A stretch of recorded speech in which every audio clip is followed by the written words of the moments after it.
Hey guys, let's get more news from Dallas Cowboys, but first don't forget to subscribe to the channel and leave your like. Cowboys HC Mike McCarthy on Eagles rematch, we want to get to this 10th win. The Dallas Cowboys' only loss in the past 7 games came at the hands of rival Philadelphia, a close defeat on the road in Week 9.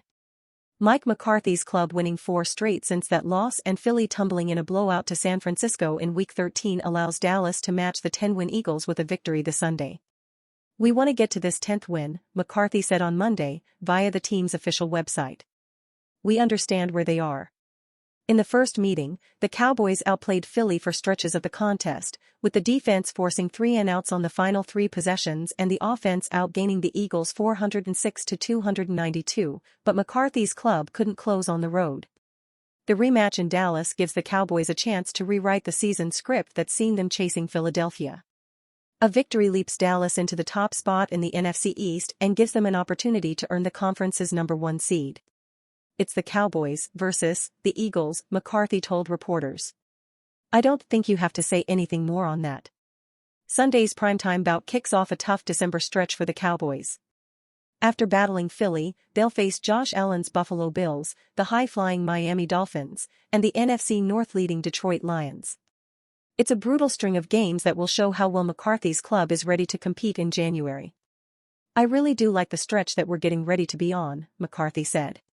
When you look at the teams that we're getting ready to line up against and, obviously, Philadelphia is all that matters right now, this is an excellent opportunity for us to play in playoff-type games without playoff consequences.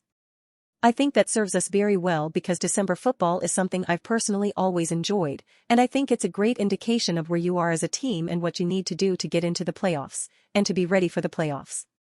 We're looking forward to it. Tush push? Jerry Jones reveals surprising view of controversial Philadelphia Eagles play, Dallas Cowboys NFL tracker. December 5th, Jones backs Eagles tush push amidst ban rumors. Dallas Cowboys owner Jerry Jones reiterated his support for the Philadelphia Eagles trademark tush push during his weekly appearance on 105.3 The Fan. The discussion around the short yardage play, often involving offensive linemen pushing quarterback Jalen Hurts into the end zone and also known as the brotherly shove, has reopened thanks to reports of NFL commissioner seeking to ban the call.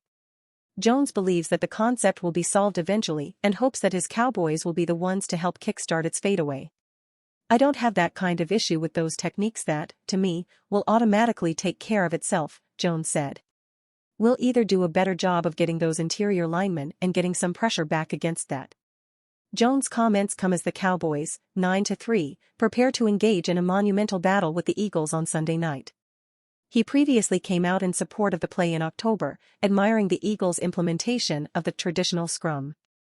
After a stop on 4th and 1 from the Cowboys' defense, Prescott led the Cowboys' offense 54 yards in 7 plays, completing 4 of his 5 passes for 35 yards as he found Jake Ferguson to give Dallas the lead. With their lead at just 2 points, the Cowboys decided to go for 2, which saw Prescott find Cooks to extend their lead to 38-35. In a penalty-filled drive, the Dallas Cowboys trimmed the deficit to just a point as Tony Pollard found the end zone with a 6-yard rushing touchdown. Touchdown aside though, it has been a rather uneventful evening for Pollard, who has just 35 yards on 14 carries. The Seahawks hold a 28-27 lead over the Cowboys with over 3 minutes left in the third quarter. The Cowboys' doomsday defense is not holding up well as there are still 10 minutes left in the third quarter of Thursday Night Football here at AT&T Stadium, and a Geno Smith TD trot has put his Seahawks up 28-20. That's right, in just over 2 quarters, the Cowboys have allowed 28 points to an admittedly good Seattle team that on the road averages 18.6 points per game. Dallas gave up a TD to close the first half and has now allowed a bookend score, with NFC Defensive Player of the Month Darren Bland one of many victims. Multiple reports hint at a successful visit to Dallas for free agent linebacker Shaquille Leonard. Jordan Schultz of Bleacher Report remarked that it was a successful visit, while Diana Rossini of The Athletic said it went well as the former Indianapolis Colt seeks a new home after last week's unexpected release.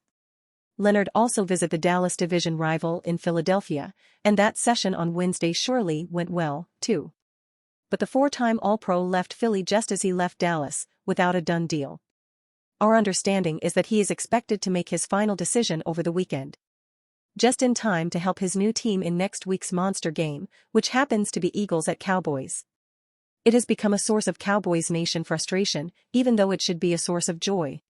And maybe this time, Darren Woodson's 8th time, the Hall of Fame voters will make it so. The Hall has announced its list of modern-era semifinalists for the class of 2024, and Woodson is among 25 players to reach this stage from a group pared down from 173 nominees. Woodson has now been a semi-finalist 8 times, but was a finalist last year, a sign of progress for the all-time great Cowboy, who during his 12-year career here became the franchise's all-time leading tackler, a 4-time All-Pro, a 5-time Pro Bowler and a 3-time Super Bowl champ. Cowboys could sign Super Bowl champ to bargain deal in 2024, analyst. The Dallas Cowboys could be an ideal landing spot for a former Super Bowl champion in 2024. As suggested by Bleacher Report's Matt Holder, one of the biggest positions of need for the Cowboys is at linebacker this offseason. With Leighton Vander Esch's career in question following another season-ending neck injury, Dallas may be forced to look for a potential replacement for the longtime starter. With Leighton Vander Esch's career in question, Dallas might be looking at the free agent pool for linebackers this offseason, writes Holder. While Marquise Bell has played well, especially in coverage, he's a converted safety and the defense could use a natural linebacker who is a good or better run defender. David can bring that and more as he's built a career out of being a complete backer, writes Holder. He's fared well in Pro Football Focus grading system against the run this year, and for several years, and had 14 TFL through Week 12 of this season. Plus, he's getting up there in age and might be willing to take a cheaper deal to play for a Super Bowl contender.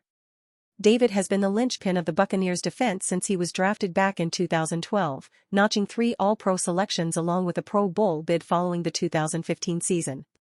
Although David is 33 years old and one of the more accomplished linebackers in the league, he's entering the final years of his career. After playing under a 5-year, $50.3 million deal from 2015 until 2020, David has played on smaller deals since then. After signing a 2-year, $25 million deal prior to the 2021 season, David returned to Tampa Bay this past offseason on a 1-year, $4.5 million deal. In other words, he'd likely play under a similar deal, if not a smaller deal, for the opportunity to play in Dallas and play for another Super Bowl ring. According to Pro Football Focus, David's play remains high. The veteran linebacker has posted a 66.0 defensive grade and 70.5 run defensive grade this season. With the exception of Marquise Bell's 80.5 defensive grade, those grades are actually higher than any of the Cowboys' current linebackers, including Vander Esch. Perhaps most importantly, David has been a remarkably durable linebacker during his 12-year career. He missed just 12 possible games over the first 11 years of his career. By comparison, Vander Esch has missed 23 games, and counting, over the past 5 seasons alone. And you fan, what do you think of the Lavonte David situation? Leave your opinion in the comments.